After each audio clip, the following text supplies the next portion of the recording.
सोनाक्षी की रसोई में आज की स्पेशल गेस्ट है मौसमी चैटर्जी जी। ये जी नहीं, मौसमी आंटी। ओके आंटी मौसमी, तो आज आप क्या बनाएंगी? मैं क्यों बनाऊं? मैं तो गेस्ट हूँ, आप बनाओ हम खाएंगे। एक्टिंग में तो हिट हो, अब खाना बनाओ सुपर हिट। ठाट से बनाऊंगी खाना, है ना द बेस्ट एवरीडे मसाला। आओ बनाते हैं मसालेदार छोले। छोले हर रोज के करी में एवरीडे मसाले, शाही बिरयानी में स्वाद का जायका। পটল পোস্ত আর সর্ষে ইলিশ ভাপা।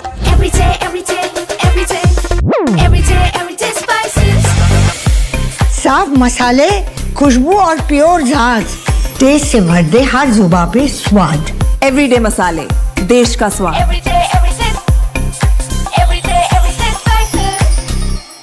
दोस्तों नमस्कार, colonel Ajay CO Ajay astro money group fast global astro finance digital channel से आपसे मुखातिब होता हूं। आज बुधवार 3 सितंबर सन 2025।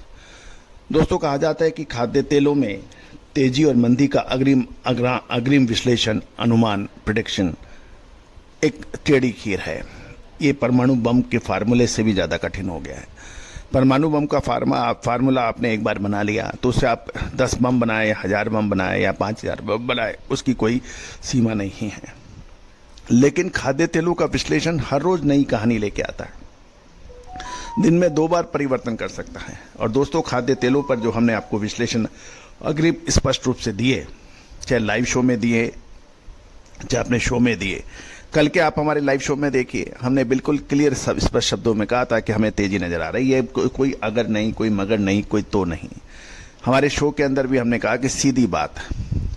और दोस्तों जब गिरावट आती है तो भी आपको हम अक्सर स्पष्ट बोलते हैं, लेकिन कहा जाता है कि हर विश्लेषण अग्रिम निःशुल्क देना संभव नहीं है, क्योंकि इस अनुसंधान, इस विश्लेषण, इसके लिए अपार जनशक्ति, वित्तीय संसाधन और लगातार मेहनत की आवश्यकता होती है। लगातार इसमें वित्तीय संसाधनों का होता है। दोस्तों टेक्निकल एनालिसिस, फंडामेंटल एनालिसिस के अंदर हजार लोग लगे हुए हैं, करोड़ों अरबों रुपए के सॉफ्टवेयर लगे हुए हैं, और उसके बावजूद भी सटीक विश्लेषण निकलना बहुत मुश्किल होता है। रेजिस्टेंस और सपोर्ट की बात की जाती है कि इस लेवल से ऊपर जाएगा तो ये होगा और इस लेवल से नीचे जाएगा तो ये होगा। तो दोस्तों इसमें खास बात क्या है, ये तो सभी को पता है, लेकिन अग्रिम स्पष्ट क्लियर कहना नामुमकिन सा होता है। लेकिन भारतीय अनुसंधान पद्धति और फंडामेंटल एनालिसिस का जब अद्भुत संगम होता है तो आपको क्लियर स्पष्ट जानकारियां मिलती है। और दोस्तों कल का आप हमारा शो देखें, हमने आपको कहा था कि हमें तेजी नजर आ रही है और वो तेजी आ भी गई। जानिए रिपोर्ट विस्तार से। दोस्तों सीबॉट सोया ऑयल में तेजी बन गई है। क्रूड ऑयल की तेजी से इसको बल मिला है। यूएस बायोफ्यूल पॉलिसी डिसीजन भी अब डिसीजन मेकर रह सकता है। सीबॉट सोया ऑयल फ्यूचर मंगलवार को मजबूत बंद हुए। क्रूड ऑयल में तेजी और फंड की ताजा खरीदारी से सहारा मिला। हालांकि सोयाबीन में कमजोरी बनी रही, लेकिन नई फसल के लिए चीन की मांग सीमित रही। बेंचमार्क 2025 कॉन्ट्रैक्ट 0.52 सेंट बढ़कर 52.66 सेंट प्रति पाउंड पे बंद हुआ। कमोडिटी फंड्स ने मंगलवार को जमकर खरीदारी की और अनुमान लगाया जा रहा है कि 2000 सोयाबीन ऑयल कॉन्ट्रैक्ट खरीदे गए, जो पिछले हफ्ते की मामूली खरीदारी पर आगे बने हैं। ये खरीदारी तब आई जब फंड्स ने सोयाबीन और सोया मील और गेहूं में बिकवाली की। एनर्जी मार्केट से भी सपोर्ट मिला। अक्टूबर WTI क्लू 1.58 डॉलर यानी 2.47 बढ़कर 65.92 डॉलर प्रति बैरल पर पहुंचा, जो एक महीने का उच्चतम स्तर है। यूक्रेन द्वारा रूसी रिफाइनरी पर हमले से प्रोसेसिंग रन 3 साल के निचले स्तर पर आ गए हैं, और यूएस द्वारा रूस पर नए सैंक्शन की चेतावनी ने भी क्रूड को सहारा दिया है। हालांकि मजबूत डॉलर और कमजोर इन्वेंट्री मार्केट ने लाभ को सीमित कर दिया है। ग्लोबल वेज ऑयल मजबूत रहे। आइस कैनोला 5 दिन की गिरावट से उभर गया है। नवंबर कॉन्ट्रैक्ट 3.90 डॉलर बढ़कर 630.30 डॉलर प्रति टन, और जनवरी $4 बढ़कर 642.30 डॉलर प्रति टन पर बंद हुआ। यूरोनेक्स्ट रेपसीड नवंबर 2025 भी 1.75 यूरो बढ़कर 469 यूरो प्रति टन पर पहुंचा।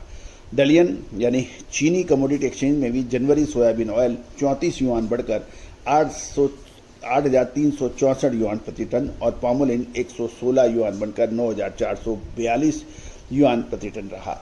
मलेशियन पाम ऑयल भी 2 दिन की गिरावट से उभर गया। नवंबर कॉन्ट्रैक्ट 94 रिंगिट या 2.15% की जबरदस्त तेजी के साथ 4474 रिंगिट प्रति टन पर बंद हुआ। फिजिकल मार्केट में मिक्स्ड सिग्नल देखने को मिले। ब्राजील में प्रीमियम मजबूत रहे, जिससे लोकल डिमांड को सपोर्ट मिला।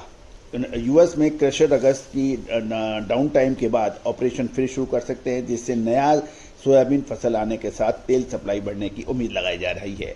अर्जेंटीना में क्रश मार्जिन पॉजिटिव है, लेकिन किसानों की कमजोर बिक्री और पॉलिटिकल अनिश्चितता से जुड़ी करेंसी वॉलेटिलिटी सेंटीमेंट को प्रभावित कर रही है। निकट अवधि में क्रूड की तेजी, ग्लोबल वेज ऑयल की मजबूती, फंड्स की खरीदारी सीबॉट सोया ऑयल को सपोर्ट कर रही है, लेकिन चीन की कमजोर डिमांड, यूएस ऑयल सप्लाई बढ़ने की उम्मीद ऊपरी स्तरों पर प्रेशर बनाती है। मीडियम टर्म में मार्केट की निगाहें यूएस ईपीए के सप्लीमेंट रूल पर है, जिससे आरएफएस एग्जेम्प्टेड गैलन और री एलोकेशन तय होगा। यही सोया ऑयल और का प्राइस ट्रेड ड्राइवर साबित हो सकता है।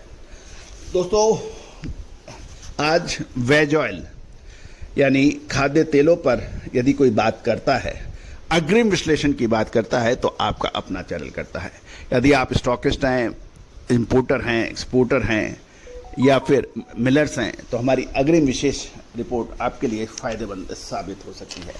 दोस्तों, तेजी और मंदी, उतार चढ़ाव, सुख दुख, रात दिन, ये सब जोड़े हैं, कपल हैं, पेयर हैं जो साथ साथ चलेंगे। लेकिन सवाल ये है कि कहाँ पे एंट्री और कहाँ पे एग्जिट, यही विश्लेषण है। दोस्तों, खाद्य तेलों में जबरदस्त मूवमेंट बनता है, उसका फायदा वही उठा सकता है जो सही समय पे माल ले ले और सही समय पे माल बेच ले, अन्यथा सिर्फ परेशानी और सिर्फ परेशानी है। आज ही संपर्क करें विशेष रिसर्च रिपोर्ट के लिए। All the very best, good luck, happy trading.